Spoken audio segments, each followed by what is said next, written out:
স্বামী তো আজকে থেকে প্রায় মনে হয় 2 বছর হয়ে গেল। আচ্ছা না, 2 বছর হয় নাই, তারপরেও আর কি এরকমই কাছাকাছি হবে।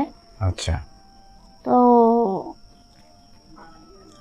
ওনার ওই ব্যবহারটা বা ওনার যে আমার প্রতি একটা আকৃষ্ট একটা ফিলিংস কাজ করে ওনার জন্য, আচ্ছা কিন্তু আমি ভয়ে ওনার কাছে যেতে পারি না বা আমি ওনার কাছে কিছু বলতেও পারি না।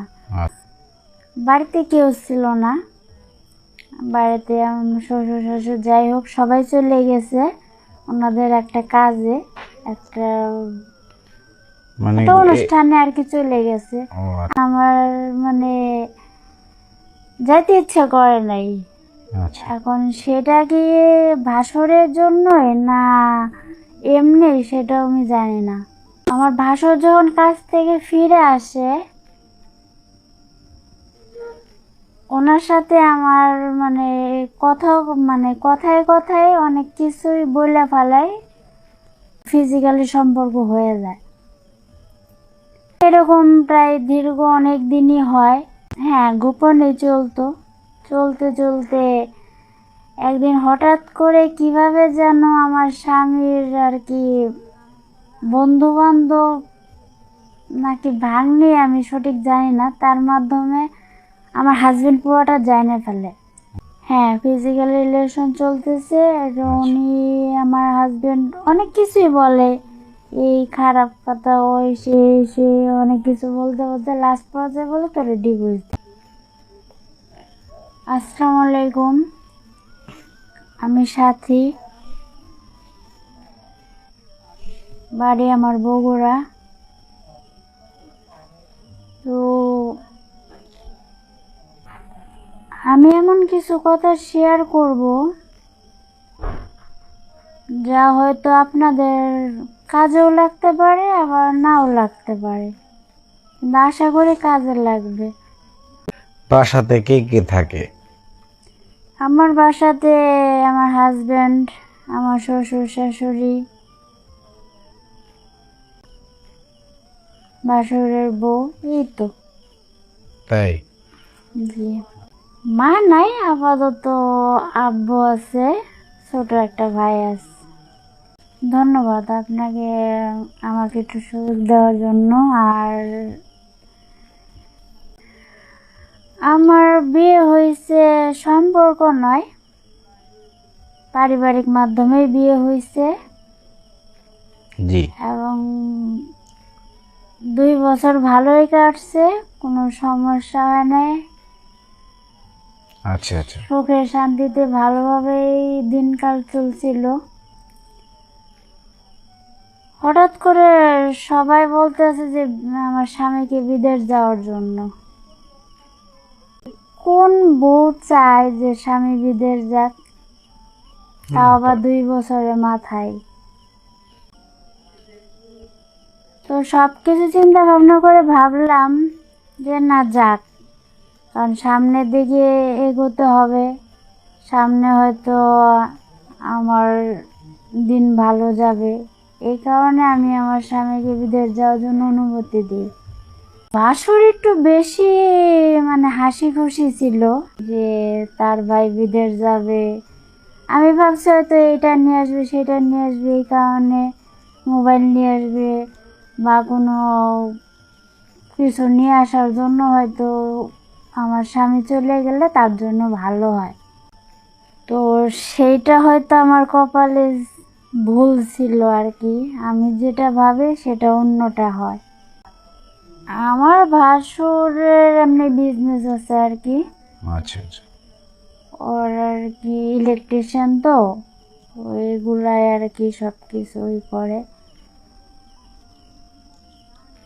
তো আমার স্বামী যেদিন চলে যায়, তার চলে যাওয়ার 1 থেকে 1.5 মাস পরে আমার ভাসুরের মানে ব্যবহারটা কেমন জানি আমার কাছে অদ্ভুত লাগতো। মানে এটা কেমন ব্যবহার? আপনার দিকে দুর্ব্যবহার করা নাকি? হ্যাঁ, এটা ঠিকই পড়ছেন আপনি, এটা সত্য। এমন ব্যবহার দেখছি যে ওনার যে মানে আমার প্রতি ওনার আকৃষ্টটা বেশি, ওনার নজরটাও একটু কুদৃষ্টি। তারপরে আমি গোসল করতে গেলেও ওনার বাইরে দাঁড়ায় থাকা, কিংবা আমি যদি রান্না করি সেইখানে উনি দাঁড়ায় থাকে। ওনার মাঝে আমি দেখছি যে আমাকে উনি চায়, মানে বলতে গেলে যে আমার প্রতি ওনার একটা আকর্ষণ আছে। কিন্তু আচ্ছা। এই কথাটা মানে এমনও দিন গেছে আমি ঘুমাতে পারিনি, কারণ আমি যখন বিছানায় শুই মানে মনে হয় যে উনি আমার পাশে বসে আছে। হ্যাঁ, একটা আপনার ভয় কাজ করে। এমনও মনে হচ্ছে যে আমি এক জায়গায় বসলে উনি আমার সাইডে এসে দাঁড়ায় রয়েছে, এরকম টাইমে আমি ওনাকে দেখছি। ও জানি না, প্রথম প্রথম বুঝতে পারিনি, আচ্ছা। কিন্তু এরকম করতে করতে করতে করতে পরে দেখা যাচ্ছে না, আমি যেটা ভাবতেছি সেটাই সত্য, এখানে কোনো ভুল কোনো কিছু নাই। তো এরকম করতে করতে আমারও কেমন জানি একটা ফিলিংস কাজ করা শুরু করে ওনার প্রতি। আচ্ছা, এখানে একটু থামতে চাই। ফিলিংস কাজ করা বলতে? হ্যাঁ, এটাই আর কি, আপনি যেটা বলতেছেন সেটাই ঠিক। আচ্ছা আচ্ছা। কারণ স্বামী তো আজকে থেকে প্রায় মনে হয় 2 বছর হয়ে গেল। আচ্ছা না, 2 বছর হয় নাই, তারপরেও আর কি এরকমই কাছাকাছি হবে। আচ্ছা। তো ওনার ওই ব্যবহারটা বা ওনার যে আমার প্রতি একটা আকৃষ্ট, আমারও কেন জানি আমার ভিতরে একটা ফিলিংস কাজ করে ওনার জন্য। কিছু বলতেও পারি না। আচ্ছা কিন্তু এমন একটা দিন আসলো, বাড়িতে কেউ ছিল না, ওনাদের একটা কাজে একটা মানে একটা অনুষ্ঠানে আর কি চলে গেছে। ও আচ্ছা আমি না করছি, কারণ আমার মানে যেতে ইচ্ছে করে নাই।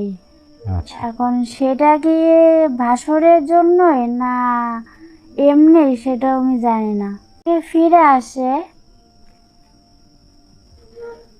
ওনার সাথে আমার মানে কথা মানে কথায় কথায় অনেক কিছুই বলে ফেলাই। তো সেইখানে আর কি ওনার সাথে আমার একটা ফিজিক্যালি সম্পর্ক হয়ে যায়। হ্যাঁ, গোপনেই চলতো।